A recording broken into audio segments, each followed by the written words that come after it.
30 secondes de brief, après on attaque. Bonjour à tous, merci à tous ceux qui ont répondu présent.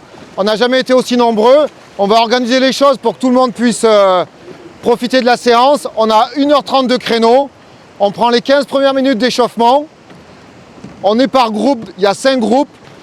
Une fois qu'on a fait 15 minutes d'échauffement, après on fera des demi en confrontation par 4. Parmi les 4, le dernier sort et le 5e rentre. D'accord? On fait 2 tours en gardant les mêmes groupes, après on mixe les groupes. C'est bon pour tout le monde?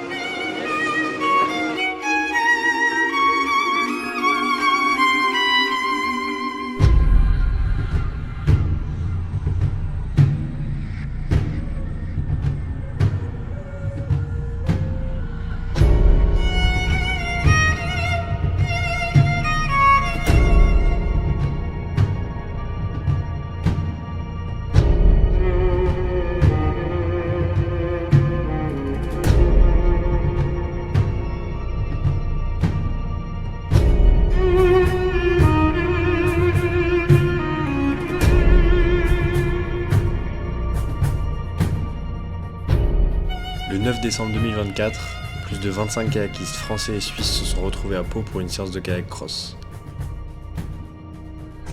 10 ans plus tôt, cette discipline n'existait pas.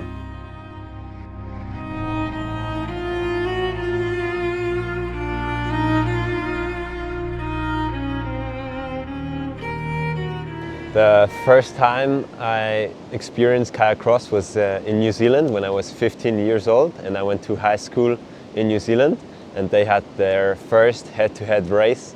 I think it was a Wairoa River race. It was in 2015. That's my first encounter with kayak cross. Peut-on appeler ça du kayak cross? Rien n'est encore sûr. Mais en effet, la Wairoa River Race est l'ancêtre de ce sport. Le principe de la course néo-zélandaise est simple.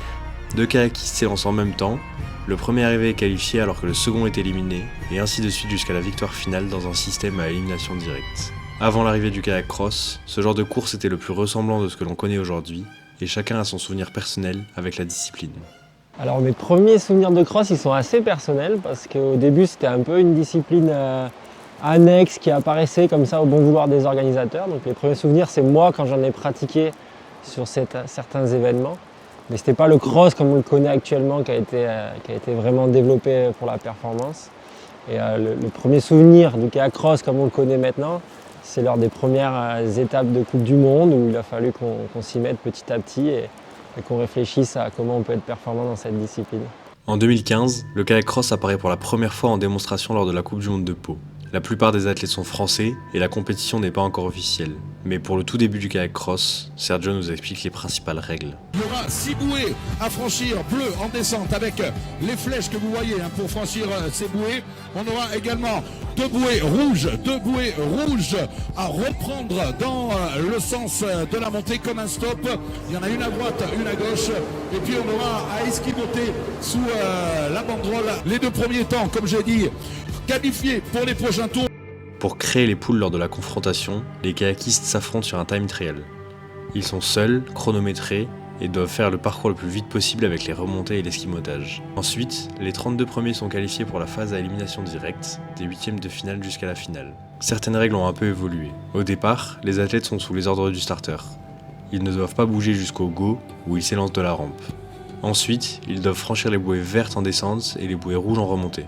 La roll zone est une bouée horizontale sous laquelle les kayakistes doivent esquimoter. A chaque fois, les 2 premiers sont qualifiés pour le tour suivant, et en finale, le classement des 4 derniers kayakistes encore en lice détermine le podium. Il y a des règles supplémentaires liées au contact entre les athlètes et le franchissement des bouées, alors parfois le classement peut être modifié. Une chose est sûre, il ne faut jamais abandonner. En 2015, c'est le début de quelque chose que personne n'a réellement anticipé, sauf quelques visionnaires. Premier souvenir de cross, c'était ici à Pau, je pense Coupe du Monde 2015, c'était en démonstration, on avait couru sur ce bassin. And now Boris Nephew, Edgar Pranjon, Aaron Mann, Hugo Cahill. As you can see, Boris Nephew with his very smart camera on his head. Intense concentration. These athletes do want to win. And who's going to be the first down? Well, it looks like Boris Nephew on the inside with the yellow hat is the first away. Well, he certainly knows this water as good as anyone else. Coming round the second downstream. So you don't touch it, you just try and go round it. And now comes the upstream. Again, you choose which one to do. If you're leading, you certainly have the first choice. Ah, boys, it's a bit stuck on there. It's going to be very, very close coming through. Who's going to be coming through? It looks like, oh, there's a 360. And Boris Nephew is very much controlling this race. It's his to lose. Coming over the last couple of stoppers, checking over his shoulder, and he takes the victory. And this is called Motocross. Pourtant, entre 2015 et 2020, la discipline ne va presque pas évoluer, alors qu'elle est inscrite sur chaque Coupe du Monde et que des titres mondiaux sont décernés. Rien n'a changé entre 2015 et 2020. Pour les athlètes actuels, cette période est synonyme de vagues souvenirs, pas plus. Alors le kayak cross, je crois que je l'ai découvert pour la première fois, ça devait être sur les Coupes du Monde 2017, 2018, je suis plus sûre de moi, mais je me souviens qu'il y avait des courses organisées quand c'est apparu, mais c'était pas du tout encore olympique. Premier souvenir du cross, je pense que c'était le chemin du monde à Pau en 2017, où on était là, il y avait le départ de la rampe là-haut, franchement ça fait un peu marrer, tu vois les mecs se jeter de la rampe, en plus c'était pas très sérieux, tout le monde faisait un peu des conneries. Donc je pense que ça c'était le premier truc. Et après, ouais, au fur et à mesure, sur les Coupes du Monde, avec les gars avec les gros bateaux et tout, ça ressemblait un peu à rien, mais c'était marrant à regarder. Alors, la première fois que j'ai entendu parler du cross, je pense que c'était ici à Pau, sur une Coupe du Monde, ça devait être. Et c'était un peu la discipline. Il y en avait qui s'y mettaient, mais on les regardait un peu bizarrement, quoi, en mode ouais, non, mais c'est quoi cette discipline? Alors, mes premiers souvenirs de kayak cross, ça remonte à 2015 ou 2016, je pense, sur une Coupe du Monde à Pau. Et c'est marrant parce qu'à l'époque, la Coupe du Monde, personne ne voulait la faire. Et je me rappelle que par exemple, il y a Adrien Fischer qui avait couru la Coupe du Monde en kayak cross. Il était ouvreur en slalom sur la Coupe du Monde. Et il avait couru la Coupe du Monde en cross parce que personne ne voulait la faire. Ça, je pense que c'est la première fois que j'en ai vu. Donc ils avaient des gros bateaux plastiques. Ça avait vraiment pas la même gueule qu'aujourd'hui. Le paradoxe, c'est que ce souvenir ne date pas de 2015 mais de 2020. Cela prouve bien le manque d'évolution de la discipline durant ces 5 années. En revanche, il est indéniable qu'en 2020, le kayak cross n'avait vraiment pas la même gueule qu'aujourd'hui. Difficile pour les athlètes d'imaginer que seulement 4 ans auparavant, personne ne voulait faire du kayak cross. Aujourd'hui, pour participer à une Coupe du Monde, il faut faire partie des 3 meilleurs Français. À l'époque, il suffisait d'être volontaire.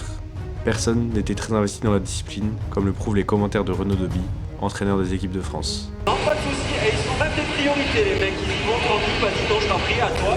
Il n'y en a pas un qui est rentré dans l'autre, ils n'ont pas un peu encore compris le but du jeu. Mais à la fin de cette saison 2020, un événement va tout changer. In this event that will debut at the Paris 2024 Olympic Games. Brilliant new format, and it's exciting because it will discipline first time in the Olympics in Paris in 2024.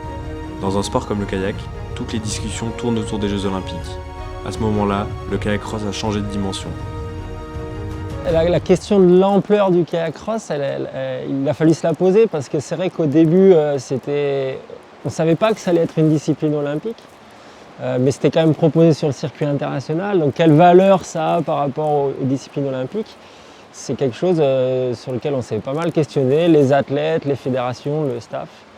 Et puis on était loin de penser que ça arriverait aussi vite aux Jeux Olympiques. Maintenant, on se rend compte que ça a la même valeur que n'importe quelle médaille olympique, que l'engagement pour y arriver, il est aussi important.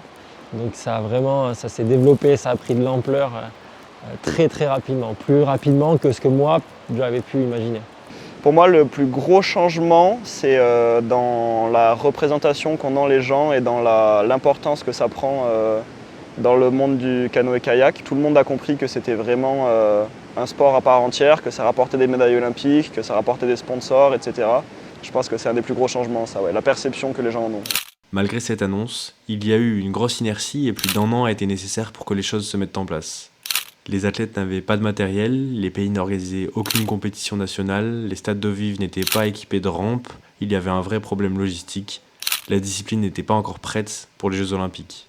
Et après, la première fois que j'en ai fait, je crois que c'était après les sélections équipe de France junior. Donc on sélectionne en équipe de France junior et du coup pour savoir qui va courir le kayak cross sur les mondiaux et les Europes, il fallait faire les sélections entre nous. Donc sur un stage, on a fait des vieilles sélections entre nous là, sur un stage à Ivrea et je crois que c'était une des premières fois que j'en faisais. Hein.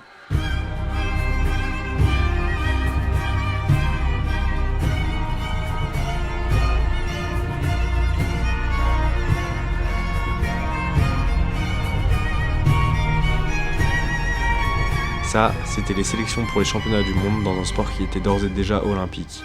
Pas de juge, pas de chronomètre, et seuls les athlètes déjà sélectionnés en slalom au départ. 3 ans plus tard, les athlètes seraient au départ des Jeux Olympiques. La marge de progression était immense. Mine de rien, on l'a vu, je pense, les 2 premières années où le kayak cross, on savait que ça allait être olympique, mais il n'y avait pas forcément de coach ou de référent à ça. Ça avançait pas tellement, alors que dès lors qu'il y a eu vraiment un groupe et un système qui était mis en place pour la progression, ça a un peu pété en France. Petit à petit, les athlètes et les nations ont mis les choses en place. La première grosse différence qui a été observée dès cette année 2021, c'est le matériel. Il y a eu pas mal d'évolutions. Déjà sur le matériel, on avait des bateaux qu'on récupérait un petit peu à la va-vite, on n'avait pas du tout des bateaux adaptés, on ne pouvait pas du tout faire les mêmes stops qu'on fait aujourd'hui. Puis les casques, les pagaies, aujourd'hui quand on re-regarde des vieilles vidéos, on se dit waouh, c'est presque dangereux ce qu'on faisait. Pour comparer un petit peu l'évolution de la discipline entre 2015, la première fois que j'ai vu, et aujourd'hui, ça a évolué sur plein d'aspects. Je pense que l'aspect le plus évident, si on regarde d'un œil extérieur, c'est le matériel, tout simplement, parce qu'à l'époque, ils avaient des très gros bateaux avec surtout la pointe arrière qui était très volumineuse. Et du coup, on ne pouvait pas mettre la pointe arrière sous l'eau, ce qui obligeait à faire le tour des stops, à faire des techniques très différentes. Alors avant, en cross, on voyait vraiment de tous les bateaux. Des bateaux mais hors sujet pour faire du volume sur le Zambèze, quoi. Je me rappelle les premières fois, je monte dans le plastique, donc déjà à 18 kg, super lourd, impossible à tracter. Bon, ça râlait déjà sur les sensations, forcément. Je suis contente que le matériel il ait évolué parce qu'au tout début, pour une fille de 18 ans, le matériel il était vraiment pas du tout agréable. Et ça a rajouté en plus de la complexité à la discipline, je trouve. On a vu les pointes s'affiner à l'arrière, donc pour les rotations. Et après sont arrivés les Piranha et les Panam, qu'on a aujourd'hui. C'est un peu les 2 modèles phares. Et voilà, c'est des bateaux qui tournent vraiment vite. Et là, cette dernière année, avec les Jeux, il y a eu le Panam S, qui était quand même un bateau super pour les filles. Là, il y a la nouvelle pagaie Rab, les pagaies Dolo. Voilà, il y a eu plein de matériel qui font qu'on sent qu'on est rentré plus dans la performance. Et voilà, moi, j'essaie de m'adapter un peu toujours au nouveau matériel parce que dans une nouvelle discipline, forcément, c'est lié à la performance. À ce moment-là, une grosse différence s'est faite entre ceux qui ont compris l'ampleur du projet et qui ont saisi les opportunités, à l'inverse de ceux qui ont loupé le coche. C'est vrai pour les nations, car les pays qui ont lancé une dynamique ont pris de l'avance, mais aussi pour les athlètes, plus individuellement. Pour les piges seniors 2022, j'ai terminé 2e derrière Théo Devigne. Et donc ça m'a ouvert les portes de l'équipe de France moins de 23 ans et senior en même temps. Donc j'ai fait une saison où j'ai fait beaucoup de compétitions, j'ai fait ma première sélection en équipe de France en fait. Et donc j'ai remporté les championnats du monde moins de 23 ans, j'ai pris beaucoup d'expérience en senior, etc. Et à partir de là, de fil en aiguille, j'en ai fait de plus en plus jusqu'à me spécialiser dans le kayak cross, on va dire. Really always had a good feeling, a sense of orientation when I'm on the water in kayak cross. And my first big competition was the Under-18 World Championships in Ivrea, where I won. So that was my first big success in kayak cross. I was always paddling more slalom than cross, but from this moment I just kept doing it all the time, and we always could have a small advantage or be ahead of other countries from this moment on and until now, and we hope to keep this going. Et en effet, les Suisses sont ceux qui ont le plus innové au début du kayak cross. Sur les championnats du monde jeunes dont parle Yann, le titre junior est remporté par Yann et le titre moins de 23 ans est remporté par Dimitri Marx, athlète suisse également. Les années suivantes, ces 2 athlètes et la délégation suisse ont énormément apporté à la discipline. Au début de saison 2022, personne faisait ce qu'on appelle maintenant des stop tets, donc prendre la bouée dans le coude, l'envoyer et ressortir le plus vite possible. Tout le monde contournait les bouées. Et puis en fait, il y a les Suisses au championnat d'Europe 2022 qui ont développé une nouvelle technique de stop tête, donc tourner un peu avant la bouée, l'emporter, etc., qui est 100 fois plus rapide. Et maintenant, tout le monde fait ça et c'est absolument impossible, par exemple, de passer un time trial si jamais on ne fait pas cette technique. Yeah, it was a special moment in my career. We practiced all winter. We developed a new technique together with my coach Pierre and my training partner Dimitri. And then we brought it to the European Championships in 2022. And it was crazy. We did 1 and 2 in the time trial, and then I ended up winning the European Championships at 21 years old. So it was a crazy day. Initially, we tried to just find a better way to do the upstream gates.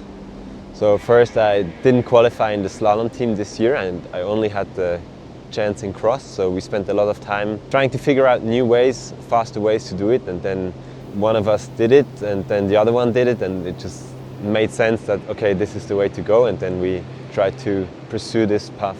Of course, it's really cool to see young people, also really good athletes that you would used to look up to, now doing a technique that you and your teammate developed. It's really special to change the sport in a small way.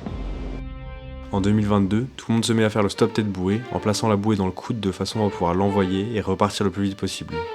Cette technique est très poussée à l'entraînement pour grappiller les moindres centièmes.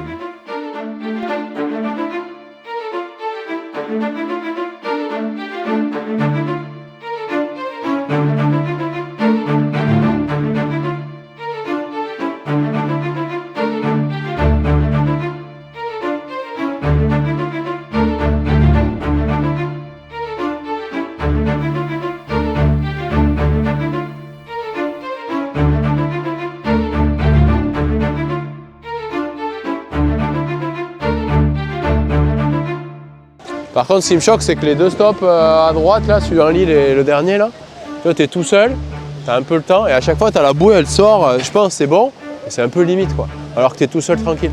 La bouée, il faut que tu trouves il faut pas la taper comme ça. Il faut l'accompagner.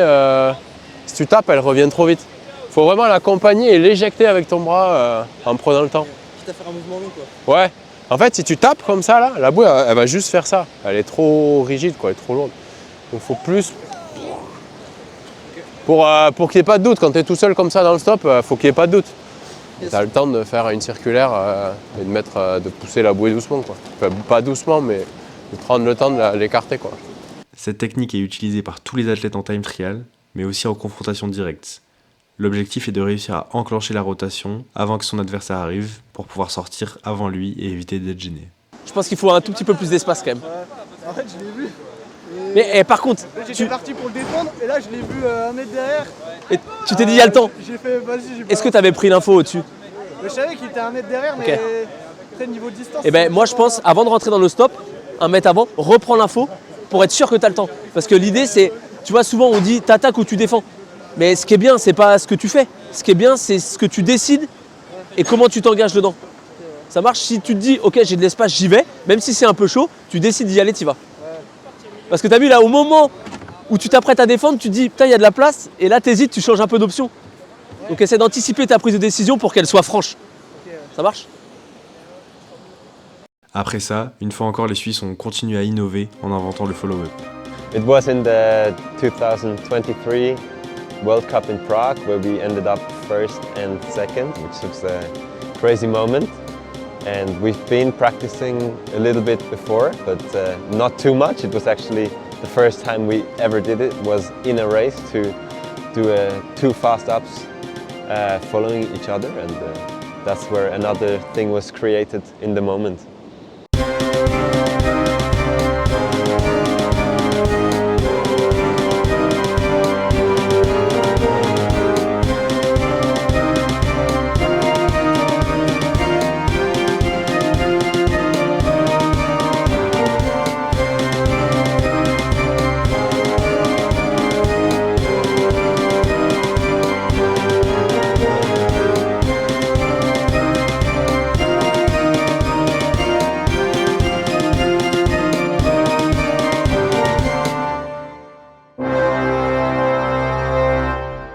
Malgré ces différentes techniques, la confrontation et le contact restent très importants. Ce n'est pas un travail individuel comme les slalomeurs connaissaient jusqu'alors. C'est une belle discipline qui nous chamboule dans nos façons de voir la performance, d'imaginer une performance très individuelle, très centrée sur soi qu'il faut trouver en slalom. Et là, c'est quelque chose de complètement nouveau. On part à 4, on se rentre dedans, il y a de la confrontation directe, des choses qu'on n'avait pas l'habitude de voir avant. C'est hyper intéressant parce que ça questionne énormément, que ce soit les athlètes, que ce soit les entraîneurs, que ce soit toute une fédération. Pour moi, la grosse différence, c'est que c'est le côté confrontation directe, il y a beaucoup plus d'imprévus à gérer. C'est vrai qu'en slalom, souvent on a un plan sur le parcours qu'on cherche plus ou moins à exécuter. En kayak cross, on a beau essayer d'avoir un plan, on est vite rattrapé par la confrontation directe.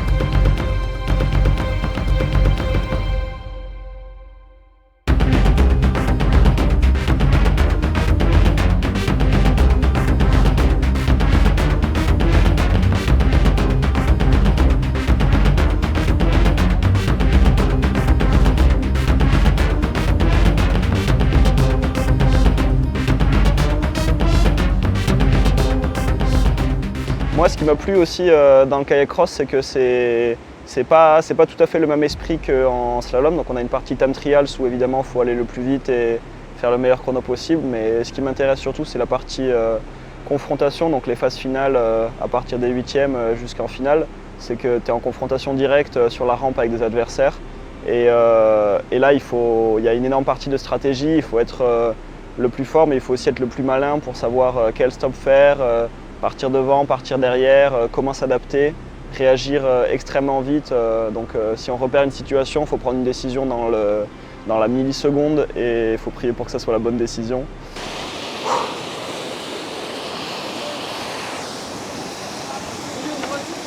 C'était quoi le meilleur start tout à l'heure?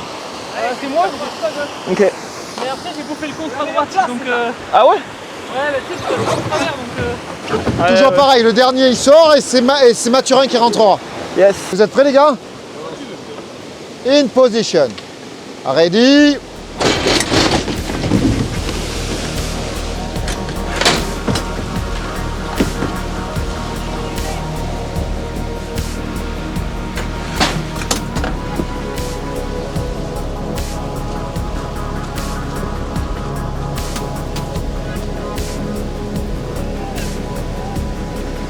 C'est Martin le dernier là.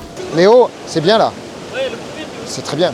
Tu vois, quand t'es calme, même à l'approche de la bouée, tu prépares ton stop, tu prends l'info, t'envoies la bouée. C'est très bien. Gaël, ici sur le premier stop, ça valait le coup de autant batailler.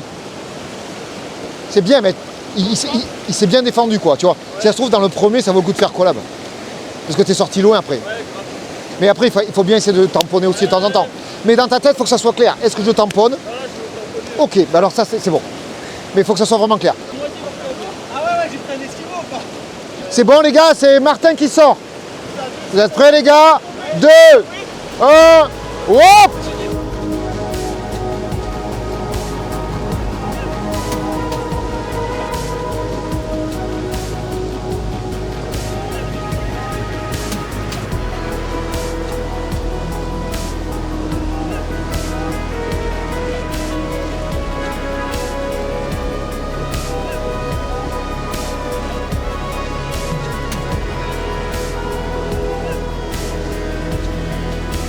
Qui est-ce qui sort? On va refaire un tour avec ce groupe-là et après on mixera avec eux. Ouais. C'est Léo qui sort sur celle-là. C'est Mathurin qui s'est arraché jusqu'à la fin. Il t'a doublé sur la finish line ou quoi? C'est vrai. Ouais. Mais t'es arrivé juste après moi. Hein. Ah, il est allé à gauche, ouais. J'avais pas beaucoup de marge. Hein. J'avais pas beaucoup de marge. Et moi j'avais oublié qu'il y avait un stop en bas en fait, comme un con. Je sais pas, je suis sorti du premier stop, j'ai commencé à relâcher un peu. Ouais. Mais j'avais relâché, j'avais oublié qu'il y avait un stop. Je suis trop con. Sur tes attaques, quand tu attaques, toi des fois tu es trop haut, des fois, toi je sais pas si tu as le bon repère. Ici là. Ça fait 2 mois que je n'ai pas fait. Ouais, voilà, ok. Et ben. Aussi, tu vois, je suis pas trop en mode compète, je suis plus en mode exploration. Ok, ça marche. Enfin, ça dépend, tu vois, à la fin, quand je sens qu'il y a une opportunité de repasser devant. Ben, en tout cas, pas mais dans tu l'eau. vois, là-haut, oui. en course, j'aurais suivi Dimi. Ok. Je serais jamais allé à droite. Ok. C'est plus pour Non, tester, mais quoi. c'est bon. C'est pour ça que je te disais tes repères. Par contre, en bas, quand t'es pas dans l'eau pour revenir, ça c'est bien. Là, je vais regarder comment ça se passe, Titouan. C'est pas mal, c'est pas mal. Il faut qu'il retrouve un peu les repères, à quel moment il déclenche les stops, la fermeture. Quand il attaque un mec, il faut qu'il soit plus agressif. Là, ça commence à... Il a pas fait de cross depuis longtemps, quoi. C'est ça. Ouais, voilà. Il rechoppe un peu les automatismes.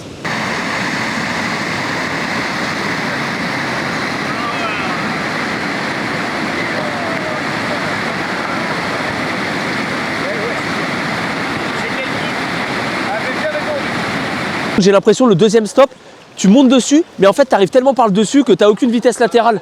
Peut-être écarte-toi pour redynamiser avant l'impact, et là peut-être que tu pourras aller lui choper la bouée. Quand tu sens que tu vas faire impact, il ne faut pas pagayer, il faut presque un peu ralentir. Quand tu touches le mec, c'est là où tu pousses. Parce que sinon, si tu arrives de la vitesse, tu ripes dessus. Et après tu peux aller choper la bouée rapidement derrière. Voilà. Ouais. Gaël, tu mixes ou... Ouais, ben trop bien. T'es chaud de passer avec Titouan? Parfait. Ah ben Roer il fait avec nous depuis le début, mais on peut le choper. On peut prendre Roer, Marx, Titouan et toi. Ça te va? Ouais. Titouan, Yann et Dimitri avec Gaël.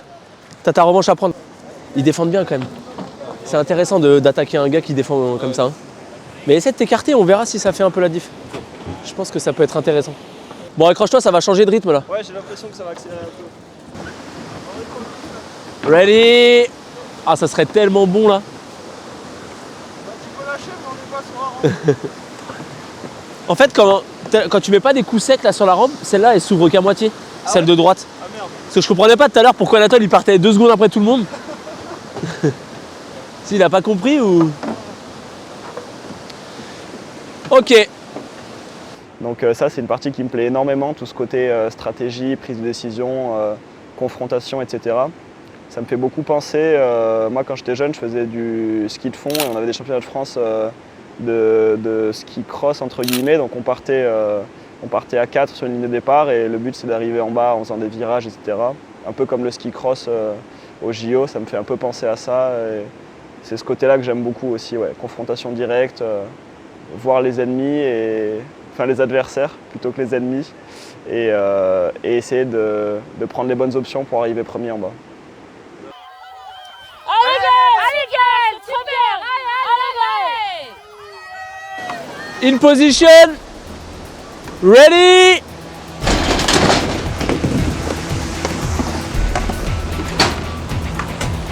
Hop, hop, Gaël foot.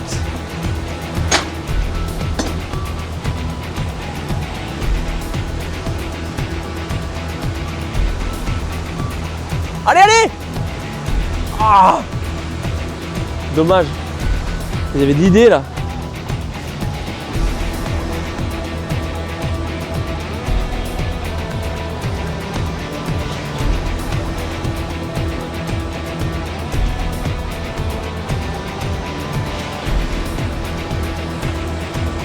Ah, mais il prend pas son temps.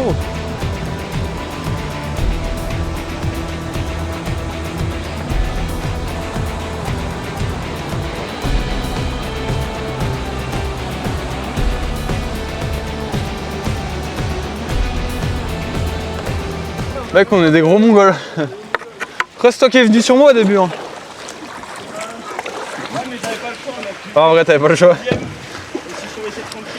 En fait, j'ai pas capté. Au début, Dimitri était devant, je me suis dit, il va partir devant. Et en fait, il nous a laissé partir devant. Ouais, je sais pas.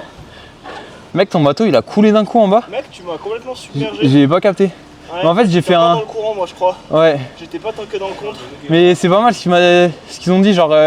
Tu sais, j'ai été un peu tranquille. Ouais. Et 3 mètres, j'ai mis une putain d'accélération, genre ça fait un bon différentiel, je pense. Moi, je pense que je me suis passé dans le contre. Ouais, peut-être. Tu sais, je me suis mis en travers, mais en zone de cisaillement. Et du coup, ça t'a pas freiné du tout. Et le premier stop, je capte pas trop. J'avais l'impression d'avoir tourné bien avant. Ouais. Et au final, mec, tu m'as dégagé comme si j'étais. Fort, hein. Ouais, aussi, ouais. Petite, c'était super bien en bas. Là, il y avait de l'impact et de l'agressivité. Ouais, il y a de l'impact là. Ah bah là, il y avait de l'impact. Je sais pas si t'as vu arriver d'ailleurs, mais. Par contre, tu vois, le stop au-dessus à gauche après la passerelle, quand t'as pré-tourné pour défendre, t'étais bien placé, mais j'ai l'impression que tu peux mettre des mains droites. Ouais. Comme ça, quand le mec va arriver, il va te pousser. Mais là, comme tu les as pas mis, le moment où il t'a poussé, putain, tu t'es retrouvé à 1 mètre de la bouée et le mec il est sorti à l'intérieur. C'était passif un peu. Ouais, essaie de tout de suite agresser avant que le gars te tape dessus. Ok. T'as vu comme il m'a coulé dans le dernier stop? Putain, ouais. Est-ce que tu l'as vu arriver? Ouais, t'avais pris l'info? Ouais, j'avais pris l'info et je me suis mis en travers. Ouais. En fait, je me suis mis en travers dans le courant et pas dans le contre. Ouais, c'est ça. Je pense que t'étais pas assez rentré. J'ai l'impression que t'as aussi fait peut-être un peu la même erreur que Titouan, le stop d'au-dessus, où tu lui as pris l'intérieur d'ailleurs. Ouais. T'es pré-tourné, mais t'es pas en train de armer pour ne pas te faire décaler à l'extérieur. Exactement. Ouais. Donc lui, il est arrivé, mais pouf, il t'a jeté. Mais je me dis, le fait, tu vois, si je me tanque bien dans le contre, je suis un peu comme une enclume, mais il arrive pas à me bouger. Oui. Alors que là, vu que je suis dans le courant, bah, ça balaye. C'est sûr que t'étais pas assez rentré dans la porte. Ok, je suis d'accord, ouais. Ça marche. Allez, on enchaîne les gars. As a kid, I started paddling in whitewater boats with my parents, and I always continued doing that a little bit on the side next to slalom. And just having spent a lot of time in a plastic boat, maybe could have given me a small advantage.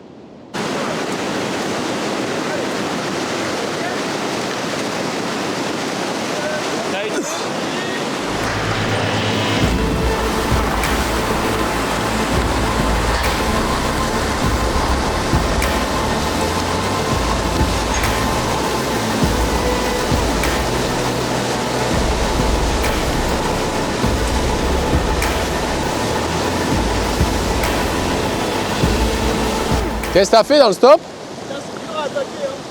Parce que t'étais bien, non? En fait, t'étais bien et d'un coup t'es descendu, tu t'es mis parallèle à lui et après tu peux plus rien faire. Ouais, le temps que tu le pousses, t'as peut-être le temps de descendre quoi. Ouais, ça aide pas, ouais. Mais bon, il aurait pu te faire descendre aussi quoi. Et après, ça fait 2 fois, tu vois, la une, voilà, ça va parce que t'étais pas trop à côté. Et le stop, à chaque fois, tu essayes de la prendre comme ça. À mon avis, il vaut mieux prendre avec la pale sup. Tu vois, la une, si tu la prends pale gauche, t'es tranquille. Et le stop, au moment où tu sors, t'es comme ça, là, tu te fais chier. Alors que tu pourrais la prendre avec la pale sup, en même temps, tu as un appui. J'ai l'impression. Il y a eu des réflexions, par rapport à un petit peu comment ont évolué les autres sports, parce que c'est vrai que le ski, c'était d'abord ce qu'on connaît, puis le ski cross est arrivé par la suite, le BMX également. Donc il y a eu des questionnements, il y a eu des temps d'échange entre les entraîneurs sur la préparation de l'Olympiade.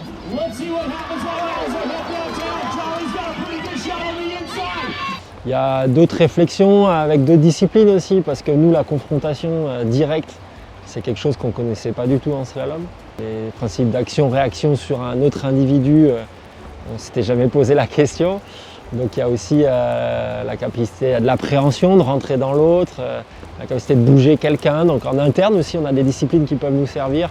La course en ligne, par exemple, sur la confrontation directe, passer devant l'autre, quel impact ça a sur moi ou pas. Mais aussi le kayak polo sur comment on déplace un autre bateau quand on est dessous, dessus, comment on impacte mieux les embarcations. Donc c'est vrai que c'est une gymnastique complètement nouvelle qu'il a fallu qu'on développe, surtout en se questionnant de manière individuelle et puis après en se rapprochant d'autres personnes qui l'avaient déjà fait auparavant.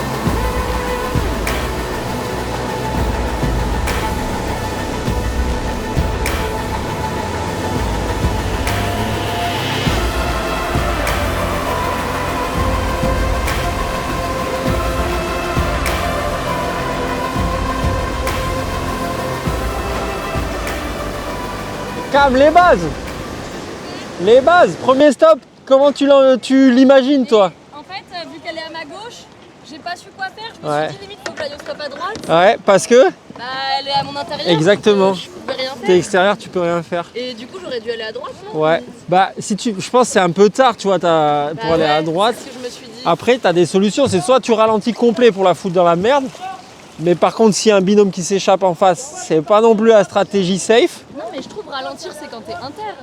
Bah, c'est là où elle est elle. Bah exter, tu peux ralentir pour repasser à son inter. Ah ouais mais là Mais là c'est merdique parce que tu laisses partir les deux autres. Là, je suis très proche du stop. Et sinon, tu viens faire en sorte qu'elle descende la bouée. Ah oui. Tu viens tellement proche de la bouée qu'elle est trop inter et qu'elle se galère sur la bouée. Ça j'y ai pas pensé, c'est ce dont j'ai eu peur. Et sur le dernier stop, viens poser ta pointe au contact quand tu impactes pour éviter que ça monte et tu sais comment. Ouais. Tu sais, après ça fait comme en kayak polo là, quand il passe dessous et qu'il déplace les autres. Toi l'objectif c'est de pas monter dessus. Ouais. Tu seras bien plus impactante avec une posture avant et un bateau qui colle à la flotte. Ok. Et toi qui as un grand gabarit, et c'est vraiment quand tu subis un impact, tac, on se regroupe pour qu'il y ait moins de possible de passer à l'eau dans les impacts. Tu vois, c'est pas comme en slalom, on va te demander d'être grande pour un peu mettre une tension et repartir sur de l'élasticité. Là, on te demande de tout verrouiller, tout bien bloquer, bam, bateau à plat pour qu'il bouge le moins possible. Donc voilà, il faut réussir à dissocier un petit peu ça. J'avais pas mal accroché avec le kayak cross, donc j'avais à cœur de suivre les athlètes qui étaient engagés dans cette discipline sur les échéances inter. Donc j'ai eu Angèle j'ai suivi, que je suis depuis un moment, et particulièrement sur sa sélection olympique kayak cross. Angèle Hugues, c'est la vice-championne olympique de Paris 2024 dans cette nouvelle discipline, le kayak cross. Ses entraîneurs, Renaud et Fred, ont énormément travaillé la confrontation avec elle, ce qui n'était apparemment pas gagné de base. L'objectif était d'essayer de savoir comment réagir dans le plus de cas de figure possible. Alors la préparation des Jeux, du coup, ça a été beaucoup de cross forcément.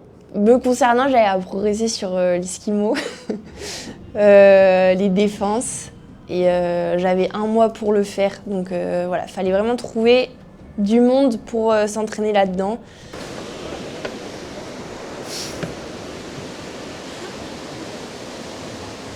In position.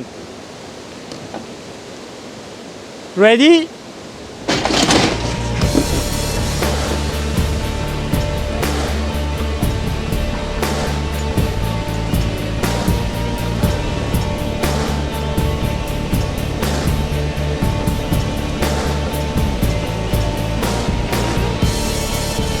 Angèle s'est fait découper dans le premier stop.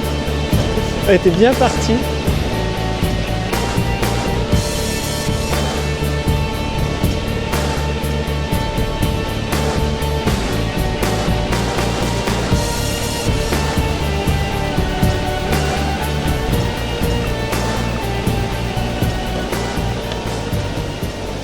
Ce qui est dur en cross, des fois, c'est d'accepter que l'autre fonctionne pas pareil que toi. Alors des fois, tu te dis, mais comment c'est possible qu'il fasse ça, lui? Mais en fait, si tu t'y attardes en course, bah, t'es mort, tu perds du temps. Et le fait d'aller chercher voilà, vraiment de tout, ça a vraiment créé déjà du partage entre nations, ce qui est cool, mais aussi beaucoup de techniques différentes qu'on a pu travailler.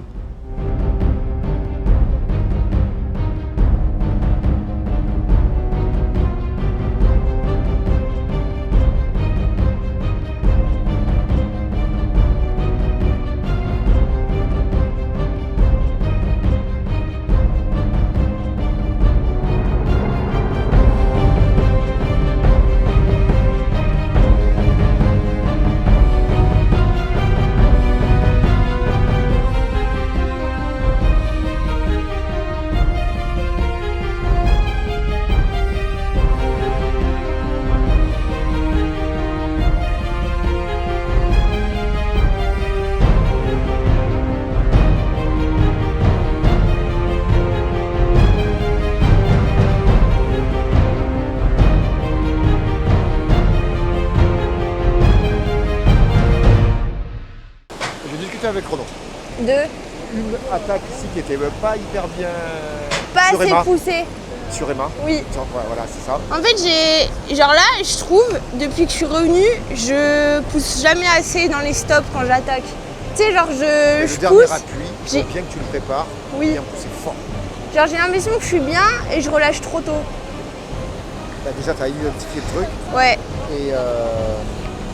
Et après, par contre, tu vois, l'utilisation de la pointe arrière et tes grands bras, c'est quand même pas mal. Ouais. Quand tu es toute seule. Oui. C'est quand même très bien. C'est quand même super bien. En tout cas, les stops qui étaient là, ils étaient quand même super bien. Et sauf qu'ils étaient faciles. Et encore, j'aimerais que tu arrives à trouver cette facilité. Ouais, mais ça dépend les stops. Genre en bas. Je l'ai pas vu en bas. En bas, c'était pas trop ça. Genre, tu sais, j'ai du mal à enclencher, mais c'est le temps. Ceux-là, ils étaient très bien. Ceux-là, ils étaient vraiment très bien. Le kayak cross, c'est donc beaucoup de confrontations. C'est à l'opposé de ce qu'ont toujours connu les slalomeurs, eux qui n'affrontent que le chronomètre. Malgré ça, la plupart finissent par avoir une affinité avec ce sport, et il se trouve que les pratiquants haut niveau en kayak cross sont tous des slalomeurs. I think it's really hard for people who don't paddle in a slalom boat to compete against slalom paddlers in kayak cross, especially because they don't train as technically precise as the slalom paddlers do on their daily basis. Pourtant, des personnes issues de d'autres sports ont essayé le kayak cross. Provenant de la course en ligne, Étienne Hubert a fait les premiers Open de France dès 2021. De même pour Maxence Barou, descendeur, et présent sur ces mêmes compétitions. Éric Deguille, issu du kayak extrême, était un des pionniers du kayak cross en étant présent sur les premières courses en 2015. Malgré ça, le haut niveau semble réservé aux slalomeurs et aucun athlète provenant d'une autre discipline n'a réussi à s'imposer. Au début, il y avait les descendeurs, les ligneux et tout, ils se sont dit vas-y, on va monter dans un bateau plastique, on va faire les gros bourrins, on va être devant le slalomeur. Au final, c'est tellement plus dur que juste bourriner dans l'axe avec un bateau plastique, c'est quand même Techniquement, ça requiert pas mal d'habilité et je pense que les slalomers, on est hyper bien lotis là-dessus. Le paradoxe, c'est que Fred Reberol, l'entraîneur des équipes de France de kayak cross, vient du kayak de descente et qu'il apporte énormément aux slalomers avec un œil expert. La descente est un sport d'eau vive dans lequel la transmission est hyper importante. Le bon franchissement des vagues est primordial pour ne pas ralentir son bateau. Il y a donc un réel lien entre la descente et le kayak cross. C'est sûrement pour cette raison que l'on en voit certains persévérer, mais l'adaptation ne semble pas si évidente. Je pense qu'en descente, des fois, ils parlent des pauses, naviguer au-dessus de l'eau, les déflecteurs. Lui, il va au milieu des roues. Sous-marin, chaque descente. Il est plus dans le jeu bourrine, jeu fight que dans la trace fine. La trace fine pour essayer de coller ou passer de l'eau. Mais ça se voit pas parce que les slalomers qui font du cross, ils le font naturellement. Mais lui, il a tellement de choses à gérer, le pauvre, que là. Malgré tout, il y a probablement des pistes de travail intéressantes et un intérêt à persévérer, car certaines disciplines se rapprochent du kayak cross presque autant que le slalom. Je pense que, comme mine de rien, le cross, comme le slalom, ça se complète en fait. On a vraiment les deux qui se complètent et je trouve qu'on a un peu encore du mal à le dissocier. Et je ne sais pas si c'est encore une bonne chose ou quelque chose qui devrait changer, mais je suis sûr qu'on a plein d'athlètes de la rivière, de plein de domaines différents qui pourraient être hyper bons parce que mine de rien, là, les athlètes du slalom, quand même la plupart on est plutôt comme ça, pas très grands et tout, et je pense qu'on pourrait avoir des gabarits qui viennent d'autres disciplines qui pourraient être vachement avantageux. Quand tu vois un Joe Clark, c'est un des seuls qui vraiment arrive à mettre de l'impact. En tout cas, c'est inévitable, il y a des différences entre le slalom et le kayak cross. On passe d'un sport individuel à un sport à confrontation directe où l'échange semble primordial.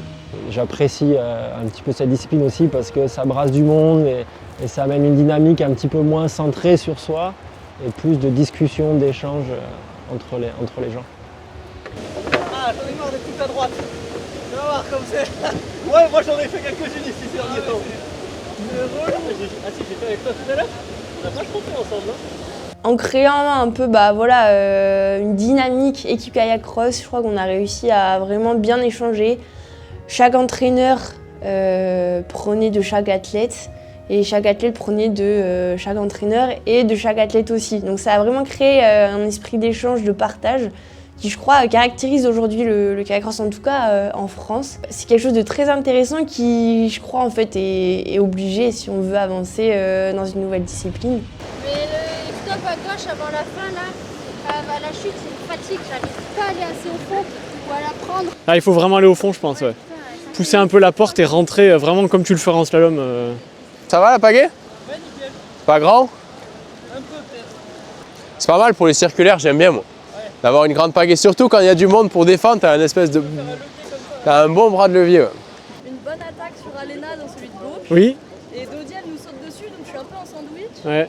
Et elle a raté le stop en plus. Ouais, et je comprends pas, mais j'ai quand même décidé d'aller l'attaquer dans le dernier stop. Et c'est enrichissant parce que du fait qu'on soit sur l'eau, qu'il soit sur l'eau plusieurs en même temps, nous au bord plusieurs en même temps, et qu'on ne sache pas ce que fait, qui fait quoi, pourquoi il le fait, et ben ça oblige la discussion, ça oblige l'échange. Et moi, c'est ce que je retiens de cette première préparation olympique, c'est que en fait, ça nous fait évoluer positivement. Et qu'aujourd'hui, cette ouverture et cet échange, on essaie de le retranscrire sur le slalom. Le kayak cross semble être quelque chose de différent qui fédère les gens. La discipline a une place spéciale dans le cœur des athlètes et elle a une place différente pour chacun des kayakistes qui la pratiquent. Depuis la rentrée 2024 et pour les saisons à venir, j'ai un projet qui est vraiment axé à 100% sur le kayak cross. Alors c'est difficile d'en faire tous les jours au quotidien parce qu'il faut des bouées, il faut des partenaires d'entraînement, il faut des créneaux, etc. Et on ne peut pas avoir ça tous les jours, mais c'est plus dans l'état d'esprit où je me spécialise dans le cross, dans le sens où ça devient ma priorité. Et si jamais, par exemple, je dois faire sauter des séances ou des courses de slalom pour me concentrer sur le cross, ça sera ma priorité. Gaël semble aujourd'hui être un des seuls spécialistes de kayak cross au monde, et malgré ça, il s'entraîne principalement en slalom. Cela veut dire que le lien entre les deux disciplines est très fort et qu'elles sont interconnectées. Je trouve quand même que le slalom apporte quand même beaucoup plus au cross que le cross apporte au slalom. Mine de rien, vu qu'il y a quand même une composante technique tellement plus importante au slalom que forcément, quand tu es bien technique grâce au slalom, en kayak cross, c'est hyper facilement transmissible. Après, le cross, mine de rien, on a, je trouve, bien bossé physiquement et un peu sur l'aspect d'attache. Fred, en tout cas, il a fait un bon bout là-dessus et On a fait des tests par exemple dans les 2 bateaux en slalom et en cross et je trouve qu'au final ça nous a bien aidé sur le coup de pagaie notamment. C'est un point parfois qu'on oublie un peu, mine de rien dans la discipline du slalom, avoir un bon coup de pagaie quand même c'est la base et je trouve que le kayak cross ça nous l'a un peu rappelé. Je pense qu'il existe quand même des liens importants entre le slalom et le cross. Les résultats le montrent aujourd'hui, ce sont des slalomeurs qui performent aussi en cross, même uniquement ça. Alors c'est très lié aux modalités de sélection internationale aussi. Mais je crois qu'il y a beaucoup de liens, ne serait-ce que réussir à faire avancer un bateau. C'est la base du slalom, c'est aussi la base du kayak cross, le faire avancer, l'amener où on veut, l'utiliser pour gagner de la vitesse. Donc il y a énormément de liens. Ceci dit, maintenant c'est quand même quelque chose de complètement différent. Donc il faut aussi trouver le lien, mais à quel moment on se sépare et on devient plus performant dans cette discipline qui évolue. Et d'ailleurs on voit certains profils qui ont plus d'habilité en kayak cross qu'on ne voyait pas forcément sur le devant de la scène en slalom. It's always been more slalom in training. I still think until today it's the best training for cross is training slalom. Maybe this will change in the future. I don't know, for me personally, I will just continue and adapt in the moment and see where it takes us. Il existe une grosse question autour du doublage kayak slalom et kayak cross. C'est plus une question d'avenir que de présent, car à l'heure actuelle, la plupart des athlètes sont des doubleurs, mais il est légitime de se demander si les plus jeunes se spécialiseront plus tôt. La discipline étant récente, nous n'avons pas encore fait face à tous les cas de figure. Malgré tout, je pense que la base de l'apprentissage pour les générations futures, c'est quand même un bateau qui est lourd, difficilement accessible, difficile à manœuvrer pour les petits gabarits. Donc la base, ça, il me semble, dans les écoles de pagaie, ça restera la pratique de slalom. Mais comme dans beaucoup de disciplines qui ont vu l'évolution du cross, que ce soit le ski, le BMX, tout ça, j'ai l'impression qu'il va vraiment, si ça continue comme ça dans le futur, y avoir de la spécialisation plus précoce. Je sais pas, par contre, voici, il va y avoir plus de spécialistes cross qu'avant ou spécialistes slalom. Ça, c'est quelque chose qui est difficile à dire. Je dirais quand même que chez les filles, finalement, avec Noémie, on était les 2 seuls spécialistes cross. Et je crois quand même qu'il y a une tendance à dire qu'il faut en faire. Donc c'est possible qu'il y ait des spécialistes seulement cross qui arrivent. Il y en a déjà un petit peu maintenant, mais c'est possible qu'il y en ait plus à l'avenir. Car en effet, Noémie Fox et Angèle Hugues étaient les 2 seuls spécialistes de kayak cross aux Jeux Olympiques et elles terminent aux 2 premières places. D'ailleurs, les spécialistes cross, c'est probablement ce qu'il a manqué chez les hommes aux Jeux pour un peu plus de spectacle. Quand je voyais aux Jeux, mine de rien, c'était vraiment pas une très belle compétition. Et je pense que c'était notamment dû au fait que ce soit quasiment que des slalomers au départ.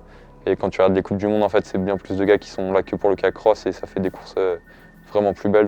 La discipline est encore jeune, ne cesse d'évoluer et a encore des défauts. Mais alors, comment sera l'avenir du kayak cross ? De base, pour commencer, déjà, ça va vachement dépendre du programme olympique, je pense. Si ça reste olympique, forcément, ça va se développer beaucoup plus vite que si ça sort. Donc déjà, ça sera le premier truc à regarder. Et après, sur le point de vue technique, technologique et tout ça, je pense qu'on est quand même vraiment aux prémices encore et il y a plein de trucs à découvrir encore. L'évolution du cross, moi je suis persuadé qu'on n'en est qu'au début et que c'est amené à encore évoluer énormément. Quand on regarde les chiffres et les audiences aux Jeux de Paris 2024, ça a énormément plu. C'est un des sports qui est le plus regardé des Jeux alors que c'est un sport tout nouveau.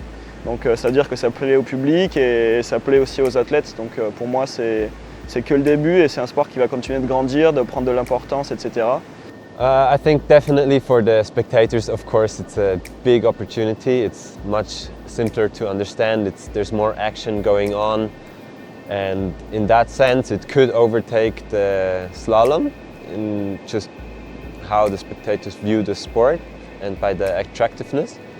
But in the end, I think slalom is still in my heart and I will never lose the connection to slalom. Avant d'écrire l'avenir qui n'est pas si évident à prédire, clôturons le présent. Ouais, je pense que c'est des moments qui sont arrivés grâce au kayak cross et qu'on vit même pas forcément en slalom, d'inviter autant de monde sur un créneau, de faire de l'émulation, de simuler carrément une course. Donc c'est toujours important de les prendre. Et ouais, ça fait plaisir de voir que il y a 4-5 ans en arrière, ça serait jamais arrivé. Et là, il y avait toutes les nations, tout le monde était à fond, les coachs étaient à fond. Et ouais, c'est marrant, je pense que ça montre bien l'évolution, cette séance. Typiquement cette séance, je crois que c'était la séance sur laquelle il y a eu le plus de monde, enfin en tout cas que j'ai vu. Fred avait invité plein de personnes en pensant que personne n'allait venir. Finalement tout le monde a répondu présent, donc c'était super. Ce qui est bien, c'est que ça met un peu la pression. T'as l'impression d'être au départ d'une course parce que y a un tableau, il y a un classement, t'as envie de... Il y a l'ego qui joue un peu. Et c'était sympa. Et ce que je trouve aussi... moi je suis très sensible un peu aux valeurs du sport, à la beauté que ça représente. Mais je trouvais que s'entraîner entre nations comme ça, sainement, c'était vraiment... ça montrait que c'était un beau sport, quoi.